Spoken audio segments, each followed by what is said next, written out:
Acadamh na Barrscéalta Gaeilge Andy bhí sibh gobar aistriú le gairid lorlam fashost. App agus pakasta riverocht agus rinne Seamus O'Brien agus Mícheál O'Donnell obair na gapel an targa beagshot a banam GCompris agus tá sé ar fáil in aisce an Vigilín www.gcompris GCompris.net agus tá sé seo ar fáil de Windows, Mac OS, Linux, Android agus is féidir íslódal. Tá sé fellúnach de páistí idir gabhlín díis agus beidir suscadí rang a sé agus tá meascan de cinál ceachtaní agus clifí ann go homlan tríbhean na Gaeilge skillan na riomhreachta skillan a bhainean leis an mhór úsáid an lochóga úsáid an scala an tadal tá rudí ann ar nós léamh ó thaobh litricha tá phonics na Gaeilge ann chomáid rud atá spéisial galóir chomáid lei sin tá focail clachtú léithóireacht de clómhúlú teach stuff an cinál sin tá ceachtaní mathematic an comai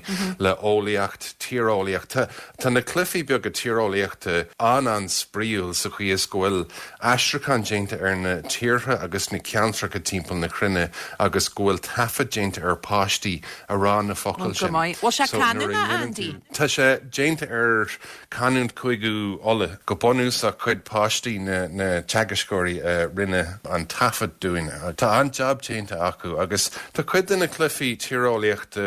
bonúsach agus tá said beag ag bun an scálan a dosín ag level a hain agus a hain suas go dtí level a ní. So éiríonn sé rubig níos deacair de na páistí níos sinne. So is féidir cinál drag and drop íana ar na tíortha agus iad a leagadh síos ar léirscáil chomáid leis na condaithe sa tír seo nó na réigún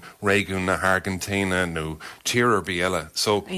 an bhaid go Joe agus tá stuff ar nós timthriil an isce an tá stuff faoi fuinneamh ina núte chomáile sin tá clifí beaga an alíní a cethir nó an crocodór nó tic-tac-toe agus an rudí sin ar fáil. So san omland an timpeall ar céad gníomhaíocht ar fáil agus an rud go homlan an Gaeilge go maiid a choirí airneall na